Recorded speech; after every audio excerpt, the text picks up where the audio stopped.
Easy express 99 store, टोली चौकी, podium mall, Hyderabad. दोस्तों आज ही विजिट करिए इजी एक्सप्रेस 99 स्टोर, कांटेक्ट करिए इस नंबर पे। अस्सलाम वालेकुम नाजरीन, आइए नजर डालते हैं देश और दुनिया के खबरनामे पर। और इस वक्त की सबसे बड़ी खबर आ रही है महाराष्ट्र से कि महाराष्ट्र के वाशिम जिले से एक हॉस्टल में 225 लोग और 4 टीचर्स कोरोना पॉजिटिव पाए गए हैं।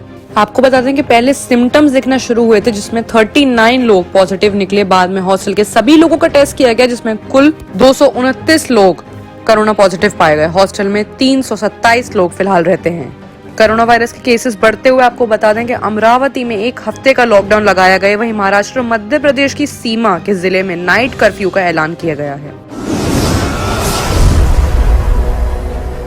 वहीं दूसरी बड़ी खबर आ रही है पीएम नरेंद्र मोदी की तरफ से कि उत्तर दक्षिण बयान पर पीएम नरेंद्र मोदी ने राहुल गांधी को घेरा, निशाना साधा और बताया कि झूठ बोलने में गोल्ड, सिल्वर और ब्रॉन्ज के विजेता हैं राहुल गांधी। साथ में नरेंद्र मोदी जी ने ये भी कहा कि कांग्रेस की बांटो, झूठ बोलो और राज करो की नीति है, वो झूठ बोलने में गोल्ड, सिल्वर और ब्रॉन्ज मेडल विजेता हैं। पीएम नरेंद्र मोदी ने आखिर में ये भी कहा कि कांग्रेस नेता यहाँ आकर कहते हैं कि हम मछुआरों के मत्स्य पालन मंत्रालय बनाएंगे। मैं हैरान था। सच ये है कि मौजूदा एनडीए सरकार ने साल 2019 में ही मछुआरों के लिए मंत्रालय बनाया था। तीसरी बड़ी खबर आ रही है ममता बनर्जी की तरफ से कि पेट्रोल डीजल की बढ़ती कीमतों के विरोध में पश्चिम बंगाल की मुख्यमंत्री ममता बनर्जी गुरुवार को इलेक्ट्रिक स्कूटी से सचिवालय पहुंची। ममता बनर्जी ने हाजरा से नबन्ना तक स्कूटी से सफर किया। ममता बनर्जी पीछे बैठी और उनके मंत्री फिरहाद हकीम स्कूटी चला रहे थे।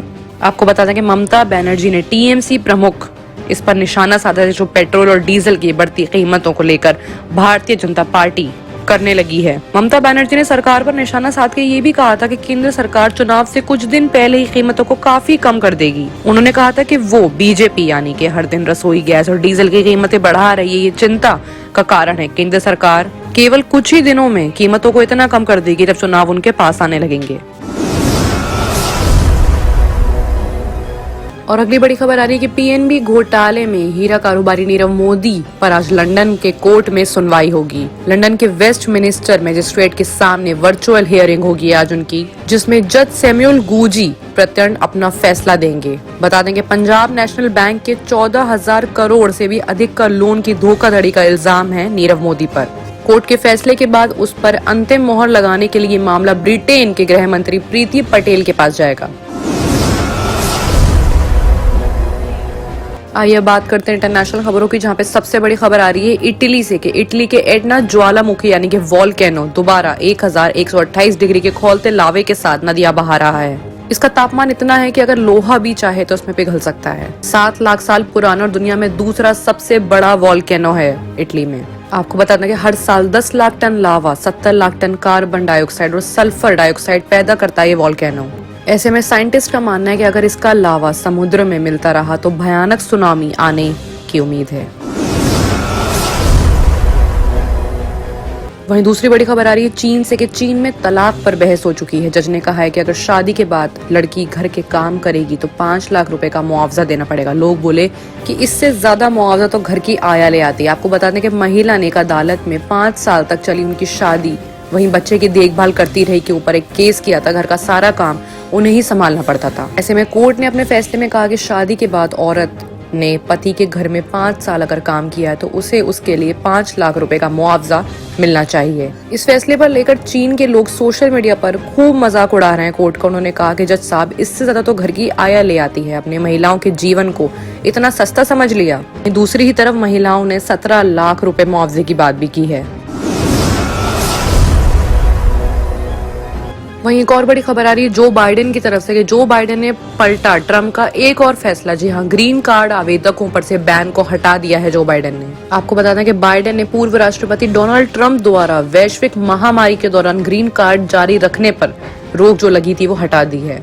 उनका साथ में ये भी कहना है कि पिछले साल वसंत में जब कोरोना वायरस के कारण बढ़ती बेरोजगारी से निपटने का हवाला देते हुए 2020 में ग्रीन कार्ड जारी करने पर रोक लगा दी गई थी, उसे मार्च तक के लिए बढ़ा दिया गया था। बाइडेन ने बुधवार को कहा है कि हम इस पर रोक नहीं लगाएंगे।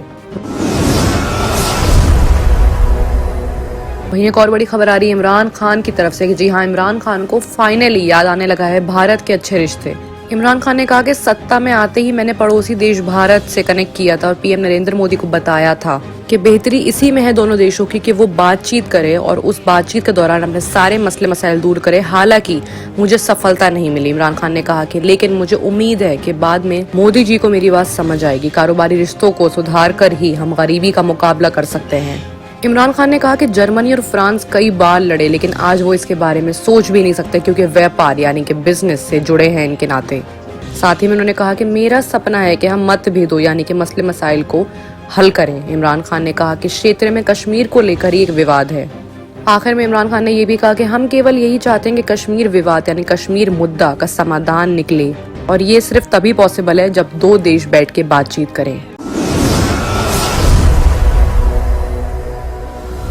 मोटापे का वाहिद इलाज बगैर किसी दवा और एक्सरसाइज के 1 घंटे में 500 ग्राम से लेकर 1 किलो तक वजन कम किया जाएगा। नई टेक्नोलॉजी के जरिए ट्रीटमेंट किया जा रहा है SPS slimming and beauty clinic में। इस इलाज से आपको किसी भी तरह के साइड इफेक्ट्स भी नहीं होंगे। कलर इंप्रूवमेंट, पिंपल्स और डार्क सर्कल्स के लिए भी आप आ सकते हैं SPS slimming and beauty clinic, Hyderabad, एबर्ट्स beside Agarwala sweet house. Screen पर दिए गए नंबर्स पर कॉन्टैक्ट करें।